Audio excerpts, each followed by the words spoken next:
Hello everyone, welcome to my channel. तो आज हम यहाँ पर नई सीरीज स्टार्ट करने वाले हैं सी लैंग्वेज के ऊपर। और यहाँ पर हम सी लैंग्वेज के सारे फंडामेंटल्स क्लियर करेंगे। क्योंकि क्या होता है कि जब भी कोई नई लैंग्वेज सीखने जाता है तो उसको सबसे पहले दिक्कत आती है कि भाई मेरे को क्या पढ़ना है और क्या नहीं पढ़ना है, मैं कैसे पढूं, कहाँ से पढूं, क्या करूं, उस सब का सॉल्यूशन लेके आ रहे हैं। ठीक है, तो हम आशा करते हैं कि आप इस सीरीज को बहुत ज़्यादा प्यार दें और आप इससे कुछ अच्छा सीख के जाएं। तो इसी के साथ आज हम पहली हमारी सीरीज स्टार्ट करने वाले हैं सी लैंग्वेज की। तो प्लीज़ प्लीज़ प्लीज़, अगर आपको ये वीडियो अच्छा लगे और एजुकेशनल लगे तो प्लीज़ आगे अपने कुछ दोस्तों के साथ भी शेयर करें, जिससे वो भी कुछ नया सीख पाए हमारे साथ और आपके भी साथ भी। ठीक है, तो हम यहाँ पर एक नया सीरीज स्टार्ट करते हैं।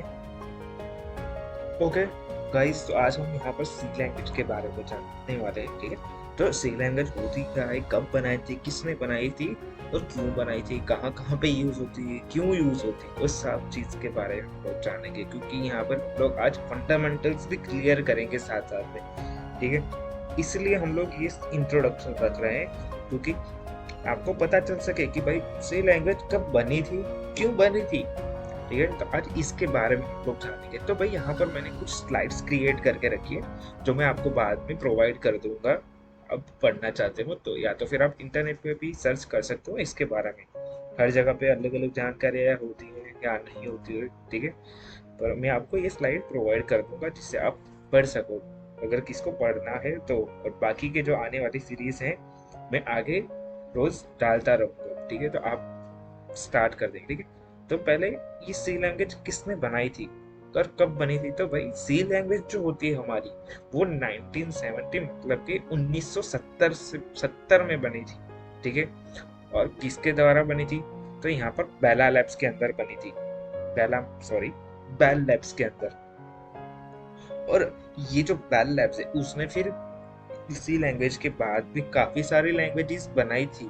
ठीक है, और की फंडामेंटल्स क्लियर करते हैं। ठीक है, और इसी लैंग्वेज को हार्ट ऑफ प्रोग्रामिंग भी बोला जाता है। क्या? ठीक है, हार्ट ऑफ प्रोग्रामिंग। अब हार्ट ऑफ प्रोग्रामिंग क्यों बोला जाता है, तो भाई जब भी हम लोग कोई लैंग्वेज सीखने जाते हैं तो हमको उस चीज का पता नहीं होता कि भाई उसमें क्या आएगा क्या नहीं आएगा। अगर किसी ने ऑलरेडी वही प्रोग्रामिंग के अंदर या तो फिर किसी और लैंग्वेज के अंदर काम किया हुआ है तो उसको पता होगा। ठीक है, पर किसी को आइडिया नहीं होता। इसलिए सी क्या करते हैं, ज्यादातर लोग पहले सी प्रीफर करवा जाए। अगर किसी इंस्टीट्यूट में भी जाए, ठीक है, कॉलेज में भी जाए, तो सब लोग पहले आपको सी इंट्रोडक्शन करवाते हैं। इसकी सबसे बड़ा रीजन है कि सी सभी का फंडामेंटल्स होता है, इसीलिए उसको art of the programming languages भी बोला जाता है, जिसके अंदर हम लोग कंडीशंस के बारे में जानते हैं। भाई कंडीशंस क्या होती है, वेरिएबल्स क्या होता है, भाई बहुत सारी चीज़ें वैसी होती है जो हम लोग आगे के टॉपिक में कवर करेंगे।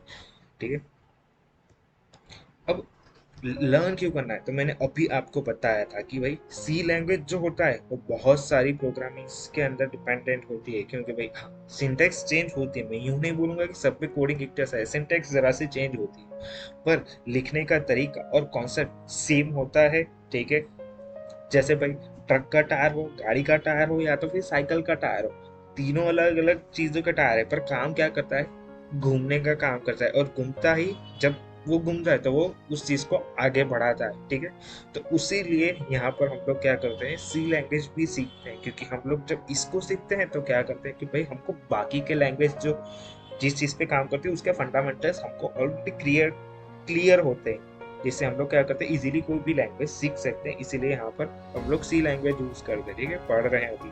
और कहाँ कहाँ पे यूज होती है, तो ये लैंग्वेज होती है भाई हमारी सॉफ्टवेयर बनाने के अंदर, गेम बनाने के अंदर।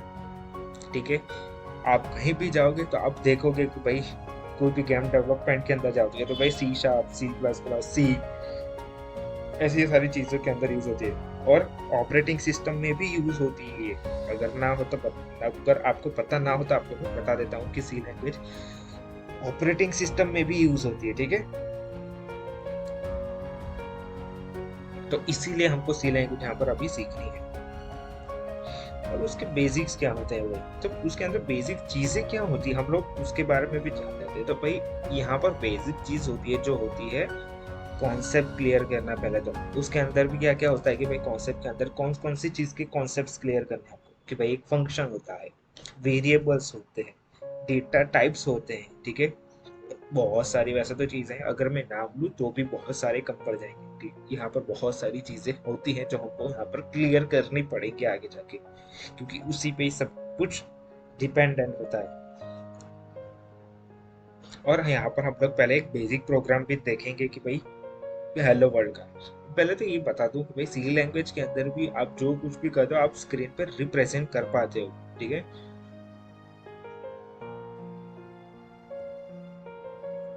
अब यहाँ पर हम लोग देखेंगे कि भाई ये कंट्रोल फ्लो होता क्या है, ठीक है। कंट्रोल फ्लो का सबसे आसान तरीका है कि भाई लॉजिक्स, ठीक है, डिसीजन मेकिंग भी हम लोग उसको बोल सकते हैं कि भाई आप उसको किस तरह से लिखते हो, स्टेटमेंट किस तरह से लिखते हो, ठीक है।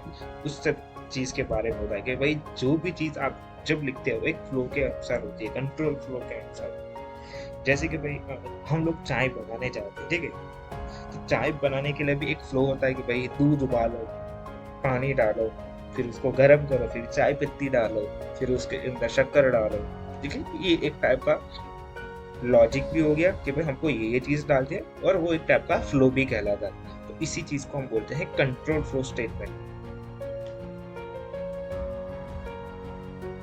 अब सबसे जरूरी चीज जो हम लोग यहाँ पर सीखेंगे आगे जाके, वो है मेमोरी मैनेजमेंट। अब ये मेमोरी मैनेजमेंट क्यों होता है, तो भाई आप लोगों को पता होगा कि भाई मेमोरी को मैनेज भी करना पड़ता है,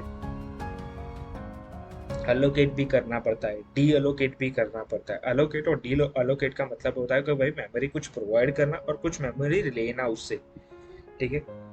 ये बहुत डीप कॉन्सेप्ट है, ठीक है, जो हम लोग आगे जाके सीखेंगे। पर आपके लिए अभी इतना जानना जरूरी है कि भाई जो भी चीज सी प्रोग्राम के अंदर काम होती है वो सारे के सारे मैनेज करने के लिए मेमोरी अलोकेट करनी पड़ती है और डी एलोकेशन भी करना पड़ता है।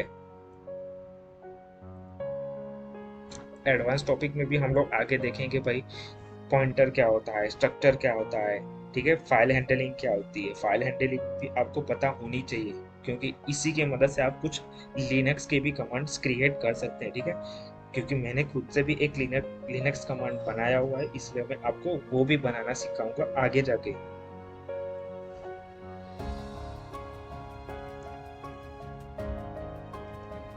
ठीक, तो आज के लिए हम इतना ही रखेंगे। आगे जाके हम लोग धीरे धीरे नई सीरीज लाते रहेंगे, और आशा करता हूँ कि आपको इस सीरीज से कुछ अच्छा सीखने को मिलेगा।